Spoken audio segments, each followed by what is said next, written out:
In Parshat Beshalach, the Israelites go through the sea on dry land and come out the other side. They sing their famous song. And then the Torah tells us, "V'yeichlu shloshet yamim lo mat shamayim." They went for 3 days and they found no water. They were obviously carrying water. They had water skins, but they were beginning to run out of water and they were becoming very, very desperate. And they cried out. And it was then that they came to a place called Marah, where there was water there, but it was brackish, it was bitter. And Hashem showed Moshe a particular tree, and he told him to put the tree in the water, and it became sweet. And they were able to drink.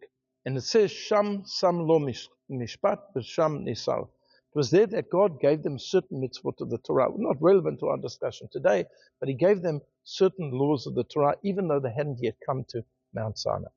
Now the sages in the Talmud say a very interesting thing. Yes, on the plain, simple level, the Torah is speaking about water. They hadn't found water, and God gave them water. But on a deeper level, it means that they hadn't found Torah. There was nothing to study. They were lacking spiritual sustenance, not only physical sustenance, but spiritual sustenance.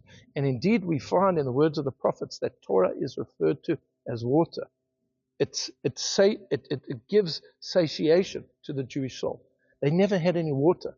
And something happened within them that they felt that they were lacking.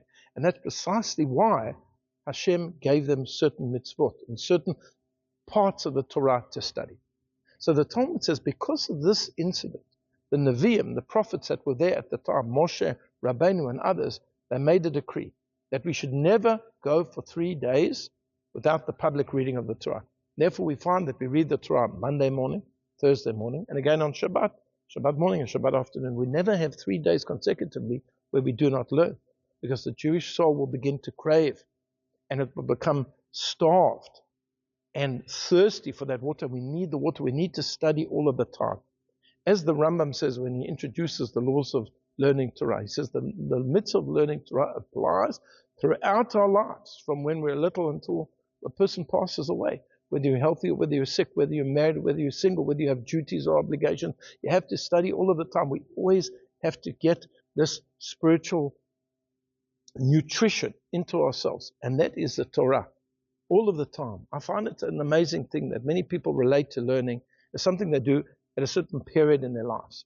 They went to nursery school, preschool, they went to primary school, they went to secondary school, high school, they went to tertiary education, they went to university, and that's it. They got the degree, they carry on doing.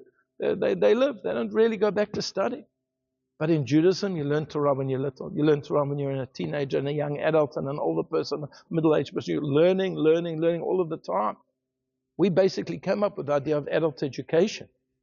And therefore, if it's not some type of academic pursuit you're involved in, some people do study that for the rest of their lives. But when it comes to Torah, this has to be done each and every day. And at the very least, once every 3 days. We have to remain connected to Torah. Without it, we remain thirsty. We remain without nutrition.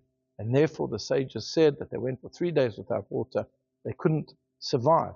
So Hashem gave them some of the Torah to study. I wish you a Shabbat Shalom.